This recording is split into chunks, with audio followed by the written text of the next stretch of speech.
Evening ஒரு 5:00 மழை start ஆச்சு. நைட் ஃபுல்லாக மழை பெஞ்சிட்டே இருந்தது. கரண்ட்டுமே இல்லை. ஸோ அப்பப்போ கரண்ட் வந்து போயிட்டு இருந்தது. ஹாலில் மட்டும் ஒரு ரீசார்ஜபிள் லைட் போட்டிருந்தேன். அதை வச்சு தான் குக்கிங்கே பண்ணேன். சாதம் ரசம் தான் வச்சுருந்தேன். அரைக்கலாம்னு சொல்லி ட்ரை பண்ணும்போது அரைக்க முடியல. கரண்ட் வருது போகுது. இந்த வீடியோ எடுக்கும்போது கரெக்டாக கரண்ட் வந்தது. கொஞ்சம் நேரத்தில் கரண்ட் போயிடுச்சு.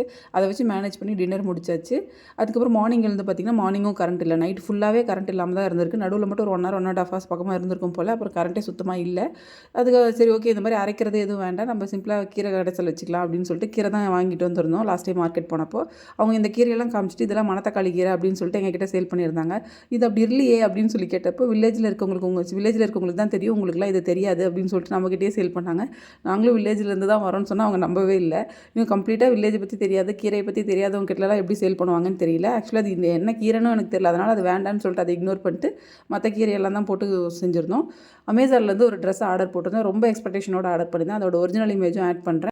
காட்டன் தான், பட் ரொம்பவே டிரான்ஸ்பரண்ட். உள்ள ஒரு லைனிங் கிளாத் கூட இல்லை. நான் வந்து 5'7" இருப்பேன். எனக்கு நீ லென்த் தான் வந்தது. என்னோட ஷார்ட்டாக இருக்கவங்களுக்கு கொஞ்சம் லென்த் வரும்னு நினைக்கிறேன். ஆனால் இன்விசிபிள் ஜிப்பு, மெட்டீரியல், உள்ள ஓவர்லாக் அடிச்சது எல்லாமே சூப்பராக இருந்தது. பட் ஆனால் ரொம்ப டிரான்ஸ்பரண்ட்டாக இருந்தது. பெல் ஸ்லீவ் மாதிரி கொடுத்துருந்தாங்க. அதுவுமே வந்து ரொம்ப ஃப்ளஃபியாக இருந்தது. ஏன்னா நான் சைஸ் கொஞ்சம் பெருசாக தான் போட்டிருந்தேன். அது எனக்கு ரொம்ப பெருசாக இருந்தது.